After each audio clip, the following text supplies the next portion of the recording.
নমস্কার, অ্যাস্ট্রোপিতামে আপনাদের সবাইকে স্বাগত। আজকের যে বিষয়টা নিয়ে আমরা আলোচনা করতে চলেছি সেটা হচ্ছে বৃষ রাশির বা বৃষ লগ্নের জাতক জাতিকাদের ডিসেম্বর মাসটা কেমন যেতে চলেছে।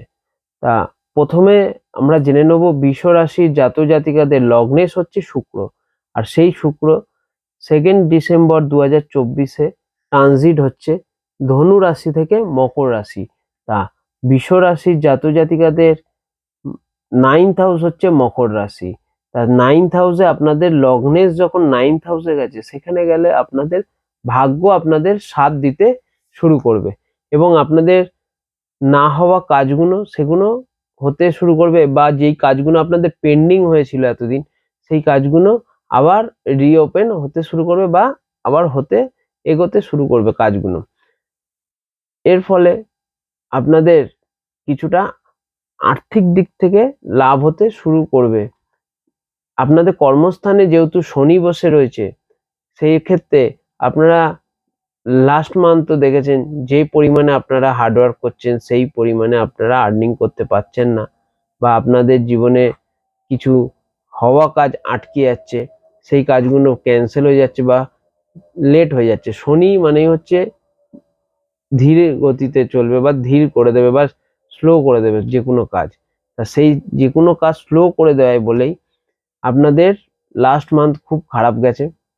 বাট শুক্র আপনাদের ট্রানজিট হয়ে যে ভাগ্যস্থানে এন্টার করবে, তখন আপনাদের না হওয়া কাজগুলো আবার পুনরায় স্টার্ট হতে শুরু করবে। আচ্ছা, আপনাদের অর্থ লাভের একটা যোগ দেখাচ্ছে, সেটা হচ্ছে 15 তারিখ আর 16 তারিখ। এই দিন আপনাদের আর্থিক লাভ হওয়ার প্রবল যোগ দেখাচ্ছে।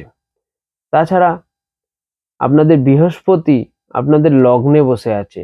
এই লগ্নে বৃহস্পতি বসে থাকায় আপনাদের জীবনে 5th হাউস, 7th হাউস আর 9th হাউসে বৃহস্পতির দৃষ্টি আছে এবং এই রিলেটেড যে কোনো কাজ আপনাদের জন্য শুভ। পঞ্চম স্থানে আপনাদের দৃষ্টি থাকায় এই সময় আপনাদের সন্তানের সাথে আপনার রিলেশন ভালো হবে। যাদের সন্তান বাইরে থাকে তারা এই সময় রিটার্ন করবে। তাছাড়াও যারা স্টুডেন্ট আছেন তারা এক্সামে এবছর ভালো রেজাল্ট করবেন পঞ্চম স্থানে বৃহস্পতির দৃষ্টি থাকায়।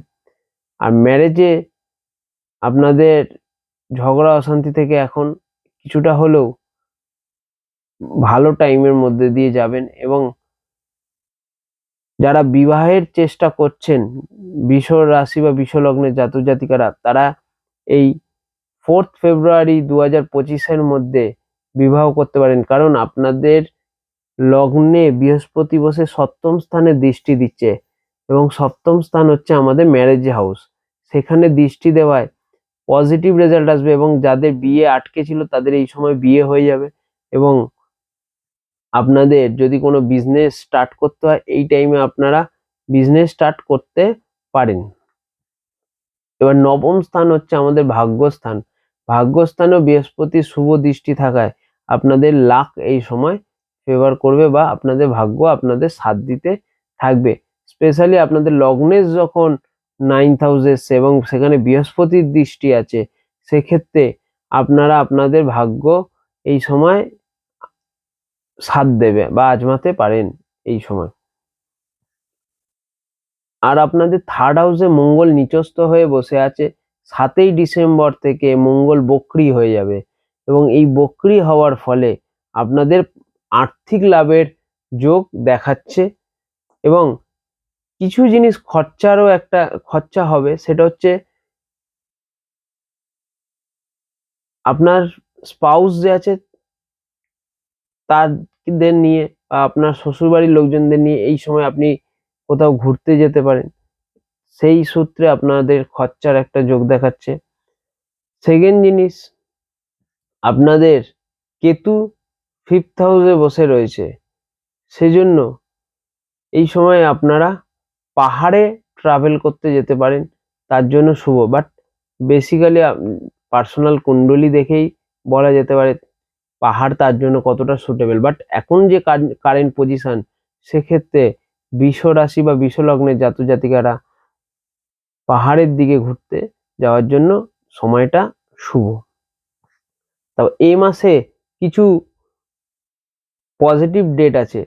যারা প্রেম সম্পর্কে কাউকে যদি প্রপোজ করতে চান, সেক্ষেত্রে এই মাসে আপনারা এই ডেটটা অ্যাপ্লাই করতে পারেন। সেটা হচ্ছে 4 তারিখ 5 তারিখ, এই ডেটটা আপনারা অ্যাপ্লাই করতে পারেন। ডিসেম্বর মাসের 4-5 তারিখ